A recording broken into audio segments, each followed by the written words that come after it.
There's an argument to be had that you can't review something that really just equates to a free demo. There is a point there, but while I won't be scoring the game, I will be giving a critique. The purpose of a demo, or indeed any prologue, is to get you excited for the game proper and set the scene for their events to come. So how does Captain Spirit stack up?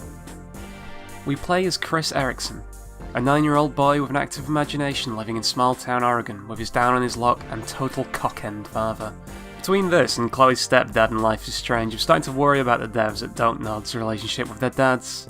Something tells me that Father's Day isn't exactly a celebration in their offices. Back to the setup though, and the titular Captain Spirit is Chris's superhero alter ego he uses to escape from his dour situation.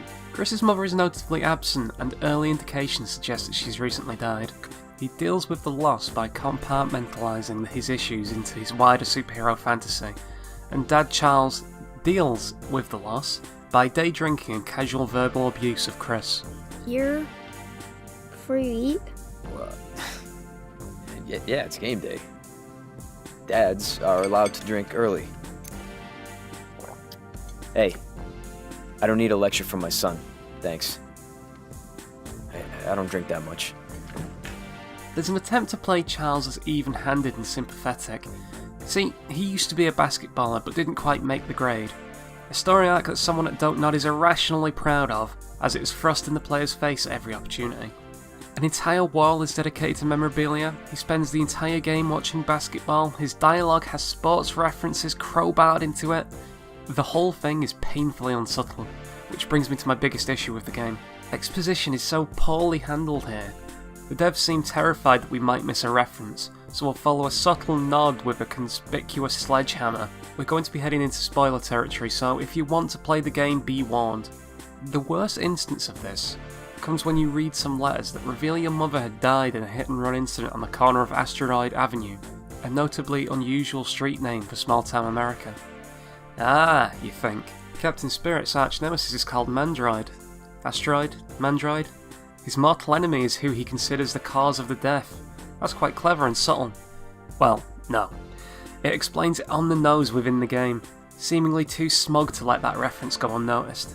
Let's go to gameplay, and this too is a gripe, I'm afraid. Life is Strange kept this interesting, with its time manipulation mechanic allowing for multiple dialogue routes and puzzle solving. Here though, there's no such mechanic, and instead we get some seriously bargain basement adventure game fare. Locked door? That'll need a key. How'd you get the key? I'll just look for it. Oh, and while you're there, just go and look for some collectibles for reasons. On top of that, there are chores you can interact with around the house, and this is something adventure game designers need to stop doing.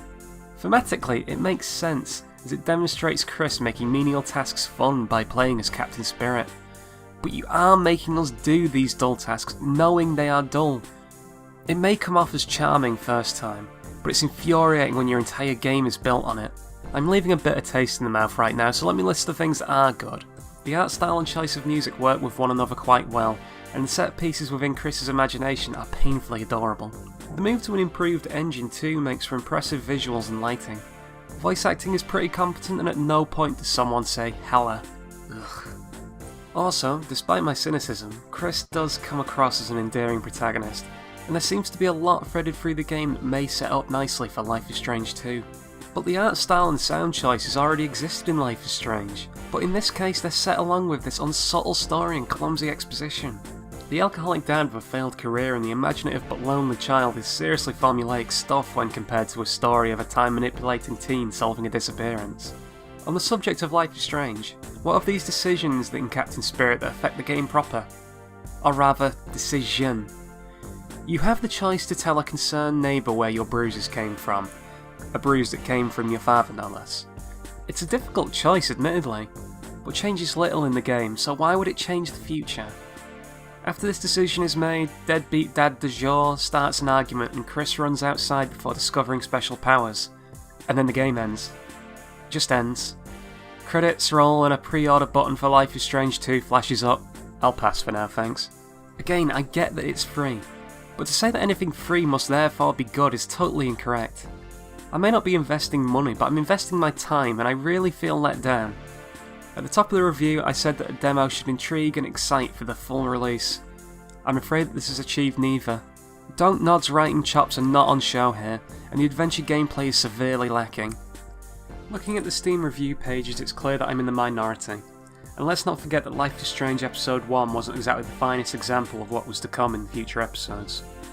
So, by that logic, this slow start may yet be offset by a seriously strong full release. But to be totally brutal, I wouldn't be surprised to hear that this was a prologue intended to fit in Episode 1 of Life is Strange 2, only the devs dropped it mid-project due to messy pacing. All in all, I'm disappointed. If you enjoyed Life is Strange, you'll probably like this, and we'll be getting the second regardless. But if you were on the fence, don't expect this to win you over. Just like your mom. Every time I look at you, every time you talk, Stop it. I see her face. Why? And if it wasn't for you, she would have never taken the car that day. Never. Oh, hey, Chris, look, hey, I didn't mean that, buddy. Yes. Yes, you did. No, listen, Chris. So that is my review of Captain Spirit. As said at the top of the review, I won't be scoring this due to it being a free 2-hour demo. If you have your own views, feel free to comment, we can have a talk about it. And if you enjoyed the video, please like and subscribe, it really helps me a lot. Okay, thank you very much for watching.